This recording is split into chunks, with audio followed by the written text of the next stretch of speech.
اور ہر طرف موت ہی موت نظر آ رہی تھی۔ تو ایسے میں حضرت موسیٰ علیہ السلام کے جو ساتھی تھے ان کا ایمان بھی کمزور تھا، تو وہ حضرت موسیٰ علیہ السلام سے کہنے لگے کہ موسیٰ ہم تو مارے گے، ہم تو پکڑے گے۔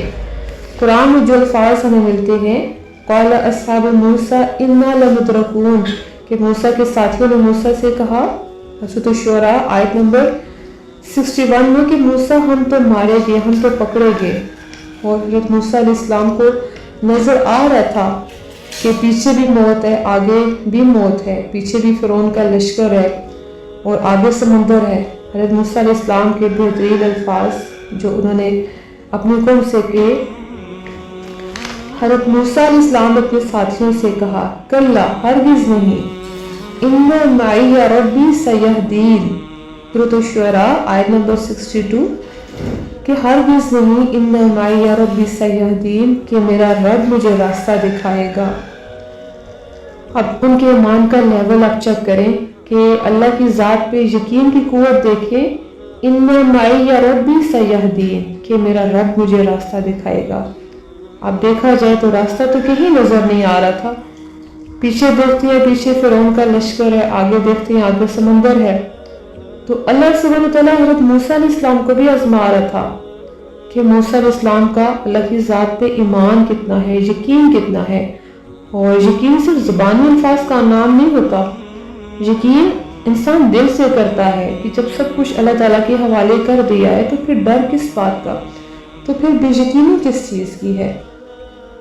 جب راستہ نظر نہ آ رہا ہو تو تب اللہ تعالیٰ پہ بھروسہ کرنا، یہ ہوتا ہے ایمان، یہ ہوتا ہے اللہ تعالیٰ کی ذات پہ یقین۔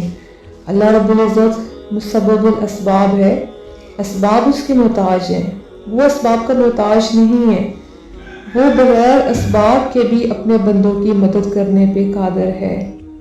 وہ اپنی قدرت کا یقین ہمیں قرآن میں بھی بتاتا ہے۔ اللہ جو چاہے وہ کر سکتا ہے، اللہ تعالیٰ کے لیے کچھ بھی مشکل نہیں ہے۔ ان اللہ علی کل شیء قدیر، کہ بے شک وہ ہر چیز پہ مکمل قدرت رکھنے والا ہے۔ تو یاد رکھیں کہ حالات چاہے جیسے بھی ہوں، ہمیشہ اللہ تعالیٰ کی ذات پہ بھروسہ رکھیں اور تکلیف میں خود کو کہا کریں۔ جب بھی کوئی مشکل آئے نا، کوئی بھی غم آئے، کوئی بھی پریشانی آئے، جب آپ کو سارے راستے بند نظر آئیں، جب آپ کو لگے کہ کوئی بھی آپ کے ساتھ نہیں ہے، آپ بالکل اکیلے ہیں، اس وقت آپ حضرت موسیٰ علیہ السلام کے ان الفاظ کو یاد رکھیں، ان معی ربی سیہدین، کہ بے شک میرا رب مجھے راستہ دکھائے گا، اللہ میرے ساتھ ہے، وہ مجھے اکیلا نہیں چھوڑے گا۔ تو وقت ہمیشہ ایک جیسا نہیں رہتا، آپ کی زندگی میں اچھا وقت بھی آئے گا۔ اللہ سبحانہ تعالیٰ سے ہمیشہ اچھا گمان رکھیں اور تکلیفوں اور مصیبتوں میں ہمیشہ اللہ تعالیٰ سے مدد مانگے، تو انشاءاللہ اللہ تعالیٰ کی مدد ضرور آئے گی۔ اور اگر کسی بھی غم میں، کسی بھی تکلیف میں آپ پریشان رہیں گی، دکھی رہیں گی، تو ڈپریشن میں چلی جائیں گی۔ تو ہر وقت دکھی اور پریشان ہونا چھوڑ دیں۔ اور اگر کسی نے آپ کے ساتھ برا کیا ہوتا ہے، بعض دفعہ لوگ ہمارے ساتھ برا کرتے ہیں تو ہم اندر ہی اندر سے کڑتے رہتے ہیں۔ جب ہمارے اپنے ہمارے ساتھ اچھا نہیں کرتے تو ہم سوچتے ہیں، پریشان ہوتے ہیں کہ میرے ساتھ ایسا کیوں ہوا، میں نے تو اچھا کیا تھا لیکن اس نے میرے ساتھ کیوں اتنا برا کیا۔ تو آپ کوشش کریں کہ آپ اچھا کریں، اچھا گمان رکھیں، اچھا سوچیں۔ اور مومن کا ایک معیار ہوتا ہے، اس کا ایک وقار ہوتا ہے، وہ اسے گرتا نہیں ہے۔ اور جو انسان بدلہ لینے کے باوجود معاف کر دیتا ہے، جیسے حضرت یوسف علیہ السلام نے اپنے بھائیوں کو معاف کیا تھا، تو اللہ تعالیٰ ایسے لوگوں کو ہی بلندیاں عطا کرتا ہے۔ محسنین بنے، دوسروں کے ساتھ احسان کریں۔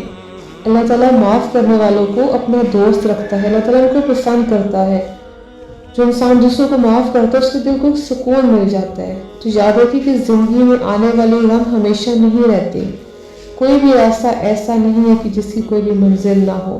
اپنا وقت رو دھو کے مت گزاریں، اگر اللہ آپ کے ساتھ ہے تو پھر پریشانی کیسی۔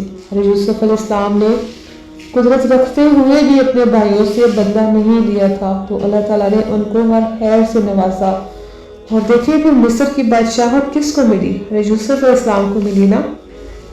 اور پھر ان کی نرمی دیکھیں کہ بھائیوں کو انہوں نے کچھ بھی نہیں کہا اور انہیں وہ وقت بھی یاد نہیں کروایا کہ تم لوگوں نے میرے ساتھ کیا کیا تھا۔ اللہ رب العزت ہم سے کچھ نہیں چاہتا، وہ ہمارا مالک ہے، اس نے ہمیں پیدا کیا ہے، ہمیں اس کی ضرورت ہے، کیونکہ اسی نے ہمیں زندگی دی ہے اور وہی ہمیں موت بھی دے گا۔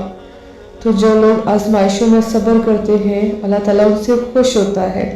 تو جو لوگ آزمائشوں میں صبر کرتے ہیں، اللہ تعالیٰ پہ بھروسہ کرتے ہیں اور آگے بڑھتے ہیں، اللہ تعالیٰ ان سے خوش ہوتا ہے۔ اور ایمان والوں کی یہ پہچان ہوتی ہے کہ وہ خوشی اور غم میں اللہ کو یاد کرتے ہیں، اور ایمان والے ہی دنیا اور آخرت میں کامیاب ہوتے ہیں۔ دعا ہے کہ اللہ تعالیٰ ہم سب کو ایمان اور سکون والی زندگی دے اور ہر خیر سے نوازے۔ اللہ تعالیٰ ہم سب کو ہر طرح کی شر سے محفوظ رکھے، آمین۔ دعا میں یاد رکھیے گا، سبحانک اللہم و بحمدک، نشہد ان لا الہ الا انت، نستغفرک و اتوب الیک۔ السلام علیکم رحمۃ اللہ وبرکاتہ۔